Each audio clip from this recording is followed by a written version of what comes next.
Hi. You clicked this video because you are Filipino, you are a green card holder here in the United States, and you're planning or looking into flying to the Philippines soon. And you know what? If you are looking for a sign, this is a bonus for you. If you're looking for a sign to book that ticket, let this be the sign. Book that ticket home, baby. Just your luck, because in today's video, I am going to be sharing with you guys my recent experience flying home to the Philippines. I was there I was there April 14 to April 2026. I left here April 12 and landed April 14 in Manila, Philippines, like early morning in Manila.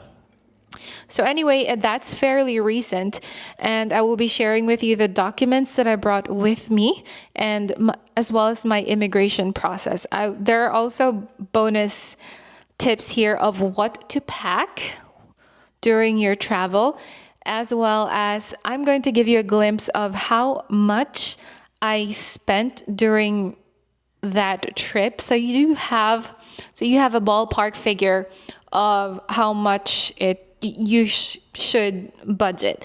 Obviously, the budget is kind of dependent on what you want to do during your vacation in the Philippines. But this is just an estimated expenditure. I'm not going to give you the actual dollar amount to down to the cents, because honestly I lost track of it. But most of the big chunks of it are actually fairly exact amount. So anyway, if you're up for that kind of content, please stay tuned and I'll be sharing that with you guys.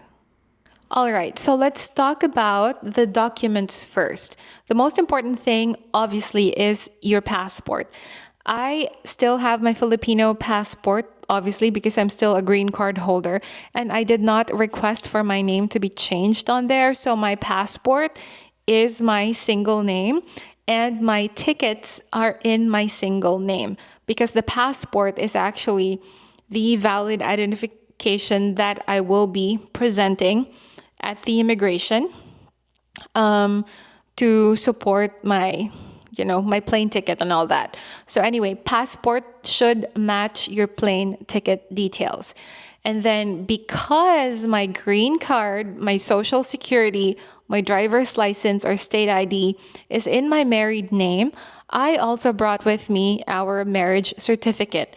And just to make sure, just to be 100% sure, I brought with me the original copy of our marriage certificate, and I also made a copy of that just in case they will ask for it. But guys, normally the US immigration, wala, I can't say it. I'm supposed to say like a bad word in Bisaya, but anyway, if you know, you know. What I meant to say is that very straightforward ang US immigration when it comes to validating your identity. Like if you submit your state ID or any valid ID issued by the US government and it matches all the other documents, they don't secure a copy. It's just like they just look at it and validate it. So yeah, but just to be sure, I made a copy of our marriage certificate. So I'm going to flash the requirements somewhere here on the screen so that you guys could keep tab. Third, of course, is the green card. Yung green card ko is going to expire February next year, so it's still pretty good. Hindi pa siya yung nearing expiry. And also, I brought with me my driver's license because that is a valid document that supports my green card, which is in my married name. And then number 5 is a Visa card. I have both debit and credit card na Visa. Visa because Visa is internationally recognized, or you can use Visa just about everywhere in the world. But it would be better if your credit card, for example, has the 0% foreign fee transaction, because some Visa card do have the foreign transaction fees. So check with your credit card first if wala ba siyang ano, foreign fees. And if meron, try to look for offers because marami namang credit card. For me, I actually am a supplemental card holder of my husband's credit card. So we have, or he has, the Fidelity credit card and the Bank of America card. So I brought with me two credit cards just in case. And then I also brought with me my debit card, which is a Visa as well. And I still have my BPI debit card, which is still an active card. So I have that with me also. And then number 6, this is not a document, but it's kind of like a document anyway. I would very much suggest, if you have Philippine peso or pesos money, you bring that with you as well. And if not, you can also just bring your USD or US dollars. The airport money exchange counters I believe they're open for 24 hours. So I was able to exchange money. I think it was BDO or Philippine National, PNB, or one of the two. I cannot remember anymore. It's one of the two, PNB or BDO. The exchange rate was actually a very good deal, as opposed to like what I've seen or what I've heard sa mga YouTube or some articles. They say that the airport money exchange rates are bad. But to me, everywhere else outside of the airport, it's not a really good deal. I went to Thailand as well, and it's the same case. It's always better, for me at least, exchange rates. It's better at the airport and mas safe pa because you are in the airport. Legit yung mga counters doon. So I personally would highly suggest or recommend that you exchange your money, your dollars sa airport. You need at least money to buy your SIM card because yes, there is internet sa airport, but there are areas sa airport na hindi gumagana yung free wifi ng NAIA. Like doon sa may baggage claim, bro, hindi gumagana yung wifi. So okay. Next is what to pack. Of course, number 1, huwag kang umuwi pag wala kang pasalubong. I'm just kidding. Number 1 is pasalubong. Obviously, that is optional. But you know naman, it's customary to Filipinos na magdala talaga ng pasalubong. So, yun, number 1, pasalubong. Kalimutan na lahat. Wag lang ang pasalubong. Okay? All right. So number 2 is your toiletries and then your skincare, especially your sunblock. Because in the Philippines, we don't have a lot of choices when it comes to sunblock. At saka, napakamahal ng sunblock sa Philippines. And it's very important for you to wear your sunblock, girl. Makalimutan na lahat, wag lang ang sunscreen or ang sunblock. Especially if you are in the Philippines. So bring that and then your toiletries as well. Just make sure that if you're gonna have your toiletries sa carry-on bag ninyo is naka-comply kayo sa 100 ml maximum na limit for carry-on luggages. Pero if checked in naman yung mga toiletries and all that, I don't think it really matters when it comes to the sizes ng liquids. And then clothes. Don't pack too much clothes because most likely you will be shopping in the Philippines because marami namang clothes doon, and probably the clothes that you'll be wearing there is yung mga maninipis at saka maybe mga sleeveless because again it's very, very hot. So yeah, and don't pack so much. Punuin mo na lang yung ng pasalubong yung luggages mo. So if you have to magdala din kayo ng extra phone na may SIM card slot. Optional lang yun unless you are turning on your roaming services. Ako hindi ako nag-turn on ng roaming services kasi mahal. I believe, yeah. And it's a charge that you have to pay daily, right? And I don't think I'm ready to pay that. So what I did is Sinundo kasi ako ng sisters ko in Manila, so I did not have to worry about booking my Uber through anything, and I didn't have to rely on my phone because if I had to, it was really not reliable, the internet sa airport. Pero naman doon, pagdating mo sa NAIA, I mean, paglabas mo sa arrival area, there's a grab pickup zone, or a place where doon naka-station ng mga grab cars, and you can also book your ride there. But still, parang hindi ako komportable na I don't have any connection on my phone if I do get on a grab car or whatever. So, ayun, if you have an extra phone, dalhin nyo yung extra phone nyo at bumili kayo ng SIM card pag wala kayong Filipino SIM card. So, yun lang. Nothing too complicated. Don't bring too many clothes. Damihan mo na lang yung pasalubong, and don't forget about your sunblock. Yun lang ang i-share ko or what I can advise for you to bring. Nothing too crazy. All right, so the third thing that I'm going to share with you guys is my airport departure and arrival experience. I flew out of Chicago O'Hare Airport, and then my connecting flight was in Hong Kong, and then I landed in Manila. That was my port of entry in the Philippines. First thing I did upon arrival at the airport, at Chicago Airport, I checked in my bags and I went through the immigration. Doon sa immigration, here pa lang sa US, yung hiningi lang from me is my passport, and that's it. They didn't even take my passport. I believe I was the one who scanned my passport, if I'm not mistaken. Yeah. So it's just passport, because anyway, you are going out of the country. So the critical part is going back in the United States. So anyway, so there's that. And then after the immigration, I went through TSA, or Transportation Security Agency. This is the part where they check you and your check-in, or I mean your carry-on bag. So that part is super easy as long as you follow the rules of the airline.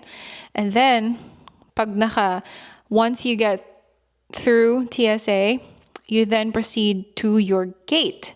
And while waiting for your boarding time, this is the perfect time to do the e-travel, because yes, the Philippines is requiring everyone coming in and out of the Philippines to do the e-travel. So nothing too crazy. This is just a very simple process.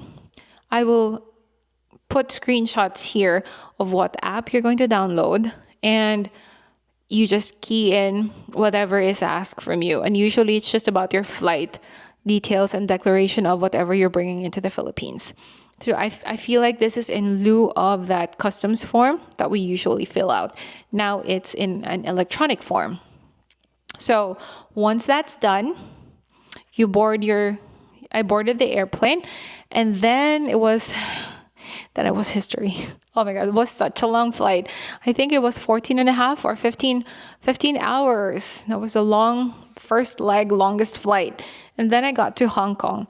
So whenever you get to your layover, the next thing to do is to proceed to your transfer desk.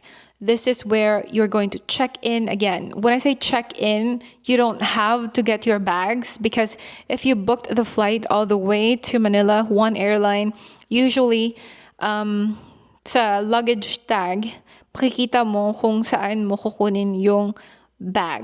Whether you're going to get it sa layover mo, or doon na sa final destination mo. So normally, it's at your final destination.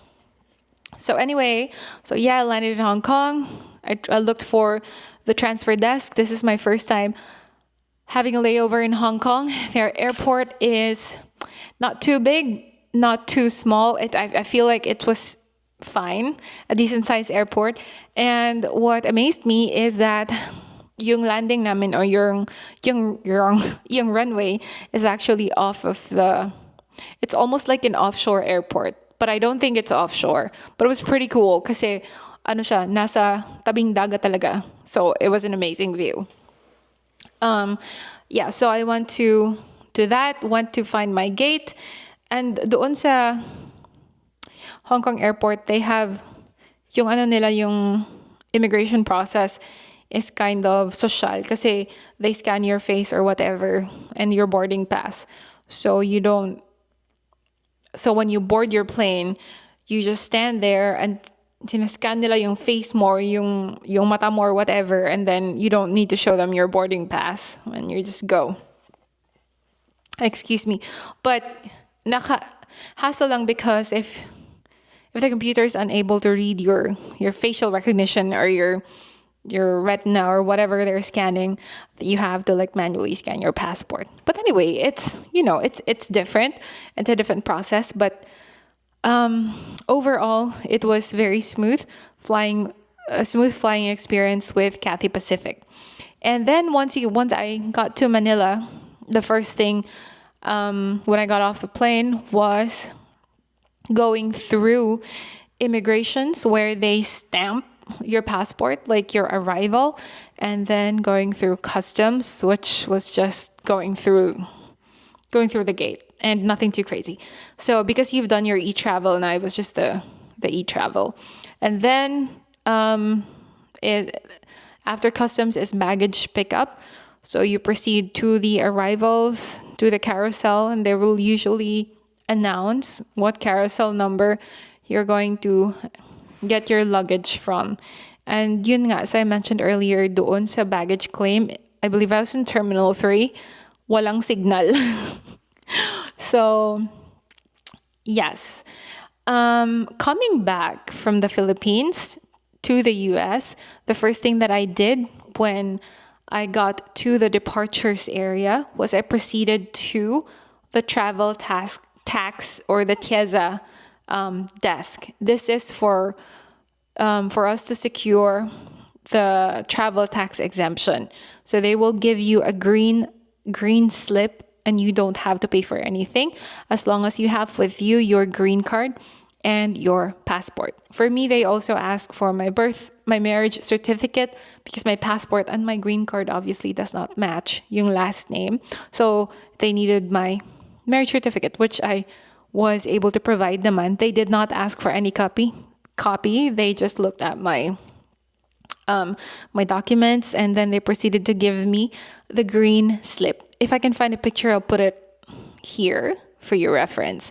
And then after that, I proceeded to check in my bags and drop my bags and check in. Kasi parang hindi yata pwedeng mag-check in online. I don't know. I didn't try to check in online. I wanted to check in at the counter itself, which wasn't too bad because hindi naman ganon karami or kataas yung line. And so, same process to check in. You just present your passport. They look for your ticket and they give you your boarding pass and they will remind you to fill out your e-travel. Of which, hindi ko alam kung saan giscan ang e-travel kasi wala namang humingi ng e-travel from me going out of the Philippines. So I don't know if kailangan ba talaga kasi I don't remember anyone scanning that. So one thing I could suggest is after checking in and dropping your bags, before proceeding to your gate or through immigration, kumain ka muna kasi doon sa past immigration, wala na masyadong restaurants, and I was hoping I could have a last Jollibee meal, but yun nga, wala nang Jollibee past immigration. So, yeah, that's a tip. Anyway, so yun, punta ka ng internet sa immigration, they will check your passport and visa. I'm sorry. Yeah, was it passport and visa? I think it was only my passport and my boarding pass. And they did not even ask for my green card. No, it was just passport and boarding pass. And then, so security again. And after security, you go to your gate. Nah. So in Hong Kong, same process. I went to my transfer desk. And then from there, I located my gate. And the Meron ding pa-check, pa-security check yung sa Hong Kong going to the United States. Isa-isa nila kaming in-interview bago mag-boarding. Like, how long have you been in the US? Why are you going back to the US? So, yun lang. Very simple questions. Wala namang nakaka-stress na mga questions. Kasi security check lang naman yun. And then after a while, ayun na, boarding time, you get on your plane, and then pagdating dito sa United States, once you arrive, you immediately go to the border and customs protection. I don't think I'm saying that correctly. Border protection and customs something. Basta yun, everybody goes through there. Yun yung immigration ng US. Merong isang line for the American citizens and a different line for the green card holders. Now, this process took a little while because there were so many people. And I think that it took like an hour or something. But for me, yung hiningi lang ng immigration officer is my passport and my green card. I offered my marriage certificate, but he said, just passport and green card, you're okay.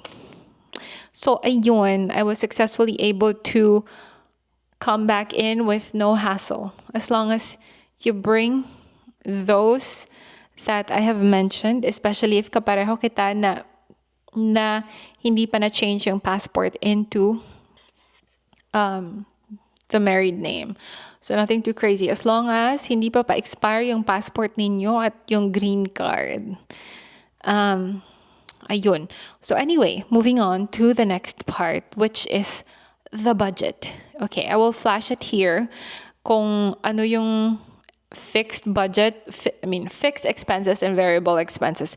This is not all that na-spend ko during my trip. Meron ako ditong hindi sinama, especially yung shopping ko sa Hong Kong. Kasi nakaka-distort siya ng figures. But anyway, most likely, the fixed expenses here, yun din siguro yung babayaran ninyo. Like, more or less, okay? So for my international flight, that's from O'Hare to Manila, $1,200. And then for domestic flights, I flew Cebu Pacific. Two-way flight na to, $116. For parking, this is a big chunk. I paid parking here sa Chicago, $414. I did not park at the airport. I parked at a hotel because I also booked a one-night stay. But I didn't stay, as I mentioned in my previous vlog, because I wasn't smart. I should have stayed in the hotel. But anyway, we're past that. In hindsight, I will not do that again. When I book a hotel, I will sleep there and travel the next day. All right. For accommodations, because I stayed in Manila to see my sisters. I stayed in Bacolod as well to see my friends and all that jazz. So I spent about $400. And for logistics, this is for my land transportation expenses, like my Grab, my Ceres, my bus, my everything. So for the fixed expenses, it was around $2,344 or 128,920 pesos. For variable expenses, variable siya kasi magdedepende kung how much you go out, I guess, and how you're planning what your trip is gonna look like. Is it gonna involve like eating out with your family and friends, all that. So also had my hair done in the Philippines and my nails as well, and I brought some pasalubong back to the United States and all that. So I also bought a phone that I can put a SIM card on, so I was tethering from that phone, so I could have connectivity. So I connected my iPhone to that Filipino phone of mine, which I believe I will be able to use next year again, especially because we are planning on going to other countries next year. And I just don't want to spend on turning my own roaming services. So anyway, there's that. Overall, ballpark figure of what I spent for my Philippine trip is $3,849 or 211,695 pesos. For some people, this might be too too tipid, but honestly, I think I could have done better. I could have been more tipid for this trip. I was just burara on this trip, so I think it's a lot. But for you, it might not be a lot. I don't know. But to me, I think it's a lot. Anyway, to make your trip less stressful, it's always a good habit to have a ballpark figure of how much you are willing to spend for your trip, and for you to have that, mental calculation during the trip so that you could stick within your budget. And yeah. So final tips is that appreciate the complexity and chaos in the Philippines, because like it or not, the truth is the truth. That mas organized talaga dito sa United States in all ways. And enjoy the warmth of home. It was very hot when I was there. It was in the high 90s. I left here in the 60s, 60 degrees Fahrenheit. So imagine that switch. I was sweating like a pig the entire time. And then lastly, I want you to be kind to yourself, because also, like it or not, you are not the same person when you left the Philippines. And that is because of the things that you were able to see here in America. The way that they live here is completely different to how we lived back in the Philippines. And that is not, it's not bad. So, okay lang yan if you feel like you've changed. And that is a good thing. Okay, so anyway, I hope you got something from this video, because I wanted to help you guys out, but I don't know if this was helpful. Hopefully you got some tips and tricks of how to make your trip to the Philippines like smooth. So if you are going home, planning to go home, or have gone home recently, tell me about what surprised you the most in your visit back to the Philippines as a green card holder. Because to me, I have a very long list of the many things that was very surprising to me. So I would love to read your comments. So please leave them down below. And thank you for watching. I will see you in the next one. Bye.